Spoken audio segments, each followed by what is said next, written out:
Hey, what's up, y'all? This is Jim Dre Westbrook, Worth the Wait Guy here, and you're now watching episode 9 of Exposed Worth the Wait Guy Chronicles. On today, I'm going to talk to you guys about the end of the road. In this point in my life, this is where I just finished college. I'm now working a real job. Tasha and I are now in our adult relationship, and we're now finding out that life is a little harder when you graduate from school. Tasha was actually still in school, but since I did have a real job after college, man, it wasn't as easy as I thought it would be. So we are in the real world, and we are facing problems. We're facing issues. We have to communicate better. Just going through the stages of adulting, and what happened was is that I was faced with a crossroads. I think at this time, I knew that I had to end a few things, if you will, and that I was coming towards the end of the road in a lot of places in my life. One of those things was actually the location that I was in, y'all. Born and raised from Saginaw, Michigan. Went to the University of Michigan, which is located in Ann Arbor, Michigan. I knew I had to leave the crib, y'all, and I know that that may seem abrupt to a lot of people, but for a lot of the hopes and dreams, and I know the destiny that God has for me, I had to bounce. I had to leave the state of Michigan to actually get the thing I felt that God really wanted me to get. Now, that's just a personal thing. I always knew that eventually I would leave the nest and I would go out into the world and get exactly what he wanted me to do once I figured out what that was. You know what I mean? But when it came to this point of my life, I knew I had to leave the crib. And one thing that helped me do make that decision was the fact that I was working for Simple and Plain, which is now called Live at Your Own Pace. At this time, we knew that we had a business decision to make, and we needed to bounce and leave the state of Michigan in order for us to basically blow up. At this point in time, we were local celebrities. We were doing a lot of good things around the city and the state. But we knew that if we ever wanted the entire world to live at their own pace, we had to maybe get in a bigger market and a larger territory and hustle and grind and kind of do the same things we were already doing back at the crib. So when we made the decision to leave, we had a few cities in mind. And ideally, New York and LA made sense. New York and LA made sense because those are fashion capitals, those are bigger markets, and a lot of people live in those places. That's where the big things, the big changes, those power moves that we always talk about, they happen in New York and LA. But what was funny about that is, and what's still funny about that, y'all, her brother can't afford New York or LA. Like, I like New York. I like the powerness that New York has. But I can't afford that power. There is a TV show called Power, but in New York, but it ain't in the budget for me. You know what I mean? So we didn't do New York. LA is cool. It's real smooth. The Cali lifestyle is like no other.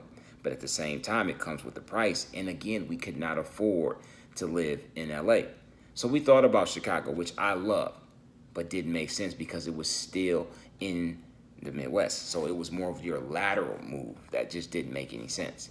Thought about Miami, beach lifestyle, lives at its own pace, but we didn't know nobody down there, so we didn't go. Atlanta was a very, very popular choice. Me, Dre, and I think a few other people within the company thought that moving to the A would make sense.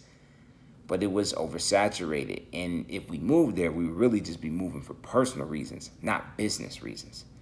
So as a joke, y'all, somebody was like, yo, let's just move to Vegas. It's affordable. Let's do some research about it. We go often. And all that made sense. So once we dug a little deeper, we bounced. We moved to Vegas. And that's how I got here. So I think that story right there shows people that it wasn't a personal choice. I wasn't trying to sow my royal oats. I wasn't trying to wild out. And it was all business. Nothing to do with personal.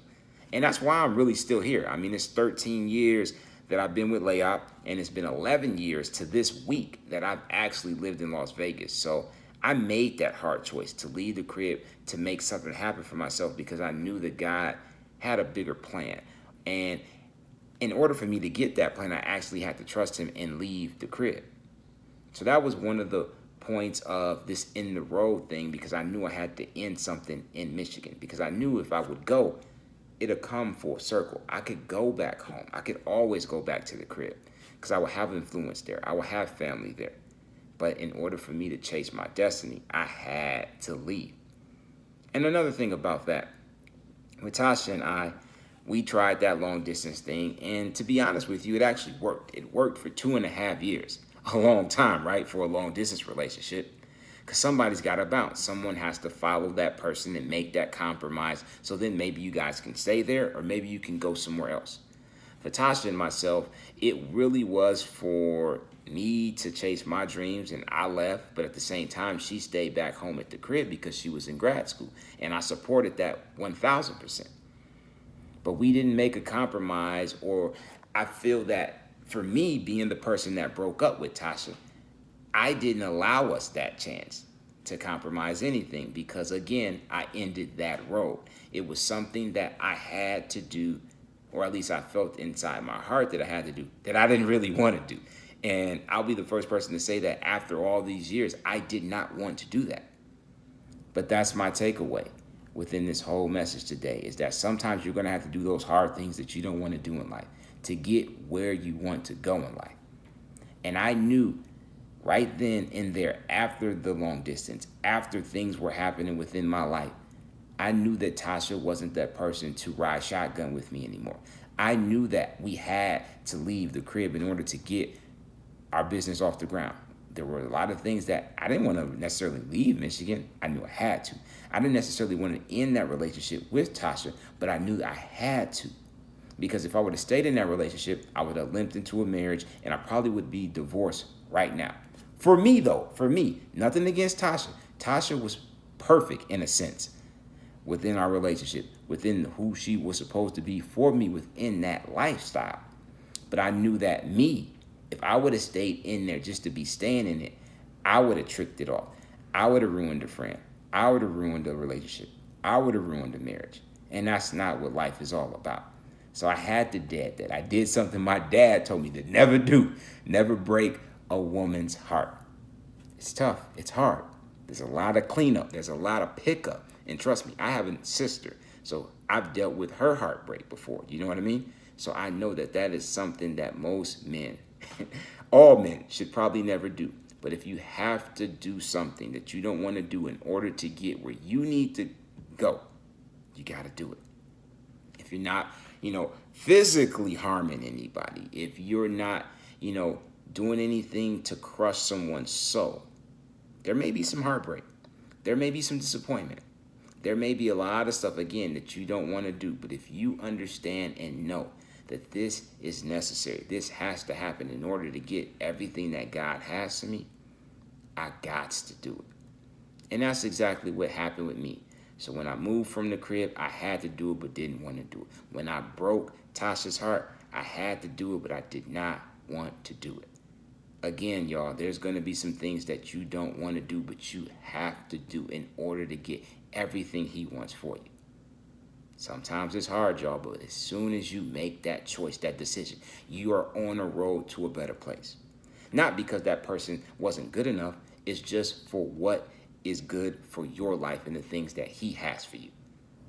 So that's the message for today, y'all. I know it was a little hard, maybe a little tough, maybe it wasn't as cheerful as it always is with me, but I definitely wanted to keep it 100 with you guys to show you where my heart was at and why I had to do what I had to do. All right, y'all. Till next time. Peace.